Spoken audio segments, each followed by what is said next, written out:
আপনারা এবার দেখুন পুরো লোহা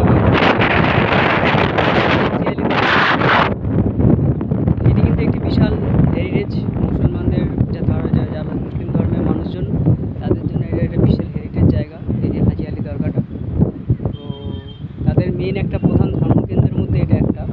এই জায়গাটা কর্ণাটকের মধ্যে পড়ে যাচ্ছে, কর্ণাটকের শেষ সীমান্তে হায়দ্রাবাদ কর্ণাটক সীমান্তের মধ্যে পড়ে যাচ্ছে জায়গাটা, অনেকটা ডিস্টেন্স হয়ে যায় তাদের জন্য।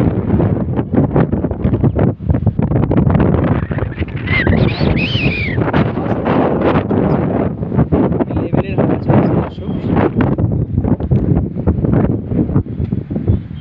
ওই সাইডে একটা ফোর্ট আছে, অবশ্য জায়গাটা খুব সুন্দর জায়গা। ফোর্ট, বিভিন্ন রাজপ্রাসাদ, আমি এখান থেকে দেখতে পাচ্ছি, এই দুটো দেখতে পাচ্ছেন একটা রাজপ্রাসাদ রয়েছে, এই পাশে একটা ফোর্ট রয়েছে দর্শক দেখতে পাচ্ছেন, এইখানে একটা ফোর্ট রয়েছে, আর এই যে একটা দেখছে জায়গাটা আঙুল দেয়, এখানে রাজপ্রাসাদটা রয়েছে।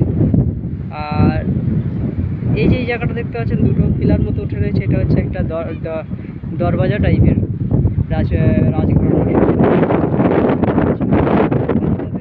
দরবাজা তৈরি করতো, উড়ান দরবাজা টাইপের, যেরকম দরবাজা হয় তাদের রাজ্যে প্রবেশ করার সময়, তো সেই রকম একটা দরবাজা। আর এটার এই আর একটি অংশ,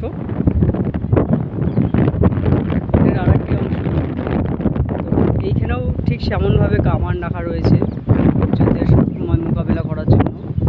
তো পুরো একটা যুদ্ধ ফিল্ড এখানে সম্পূর্ণভাবে তৈরি করা হয়েছিল সেই সময়কার রাজার দ্বারা, যে তার এই মসজিদকে রক্ষা করা এবং তার যে সেনাবাহিনী তাদেরকে রক্ষা করা, রাজ্যকে রক্ষা করা, রাজ্য যাতে অন্যদের হাতে না চলে যায়। এটা একটি বিশাল বড় এলাকা, অবশ্যই এই এলাকাটা যাতে কোনো শত্রুর হাতে না চলে যায় সেজন্য তার সেনারা এই একটা কিলা গঠন করেছিল। এই কিলার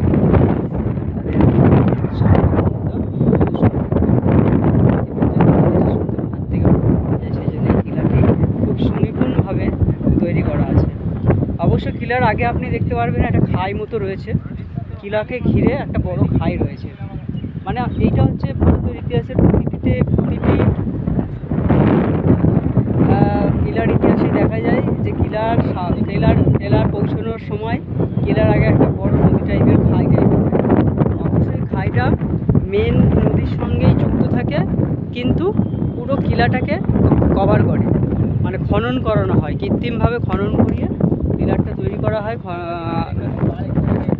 নদীটা তৈরি করা হয় কিলাটাকে সুরক্ষা কবচ দেওয়ার জন্য।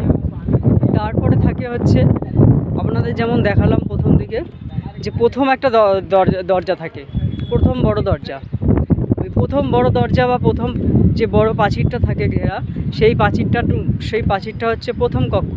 এই প্রথম কক্ষেও বহু সেনা থাকে এবং তাদেরকে হারিয়ে দ্বিতীয় কক্ষে প্রবেশ করতে হয়। দ্বিতীয় কক্ষে আরও কঠিন সেনা, মানে আরও শক্তিশালী সেনা থাকে। শুধু শক্তিশালী সেনা নয়, সেই দ্বিতীয় কক্ষে গোলা বারুদ থেকে শুরু করে সব কিছু রাখা থাকে। মানে যদি শত্রুপক্ষের সেনারাও প্রথম বেষ্টনী পার করে দ্বিতীয় বেষ্টনীতে ঢুকতে পারে, দ্বিতীয় বেষ্টনীতেই তাদের সেনারা নিহত বেশি হয়ে যেত। এবং দ্বিতীয় বেষ্টনী যদিও কোনো রকমভাবে তারা দ্বিতীয় বেষ্টনী পার করে যদি আসতে পারত, 3 নম্বর বেষ্টনীতে তারা একটা বড় ময়দানের মধ্যে এসে পড়তো। যেমনি এই ময়দানটা দেখতে পাচ্ছেন, এই যে ময়দান, তারা ময়দানে এসে কী দেখতো যে দু সাইডে দুটো বড় বড় আরও বড় বড়, মানে তাদের চড়ার ব্যবস্থা নেই, কিছু। তারা কী করতো, তাদের পিঠে দড়ি থাকতো, হুকের মাধ্যমে দড়ি, তারা সেই হুক দড়ি কিলার দিকে ছুড়ে দিত। কিন্তু এভাবে তারা জিত হাসিল করতে পারতো না, কেননা উপরে কিলা থেকে নিচে যে শত্রুরা রয়েছে তাদেরকে একবারেই সহজভাবে সামান্য কিছুর আঘাতেও সেই শত্রু সৈন্যদের হত্যা করতে পারতো উপরে থাকা সৈনিকরা। এই জন্য উপরে থাকা সৈনিকরা সবসময় সুরক্ষায় থাকতো। এবং তারা এই যে ফোকরগুলো দেখতে পাচ্ছেন, বিভিন্ন ফোকর রয়েছে, ফোকর দিয়ে আগুনের গোলা, পাথর, তীর, বল্লভ এসব ছুটতো। এবং নিচে যে শত্রুপক্ষের সেনারা থাকতো তারা এতে আঘাত হয়ে মারা যেত। এই জন্য দুর্গকে দখল করা ছিল সেই সময়কার সময় একটা বড় চ্যালেঞ্জ। মানে দুর্গতে যদি 10,000 সৈনিক থাকে, সেই 10,000 সৈনিককে পরাজয় করার জন্য যে বিপক্ষ রাজা যুদ্ধ করতে আসে, হলো 1 লক্ষ বা 2 লক্ষ সৈনিক নিয়ে সাথে করে আসতে হতো। কারণ দুর্গ জয় করাটা ছিল সেই সময় একটা খুব কঠিন, কারণ দুর্গগুলো সেই রকম টেকনোলজি দিয়ে, মানে সেই রকম চিন্তাভাবনা নিয়ে সেই সময় তৈরি করা হয়েছিল।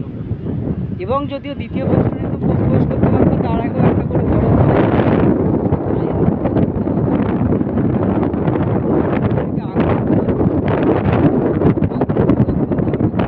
চারদিকে গেট বন্ধ করে দিত। এবার তারা ওই খায়ের মধ্যে আবদ্ধ হয়ে গেল, উপর থেকে আগুনের গোলা ফেলছে, তীর বল্লভ এসব ফেলছে, এবং তারা ওতে মারা যেত।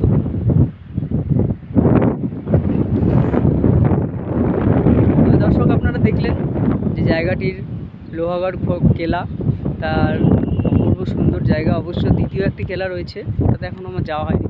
আমি এখান থেকে নেমে ওই দ্বিতীয়টিতেই যাব।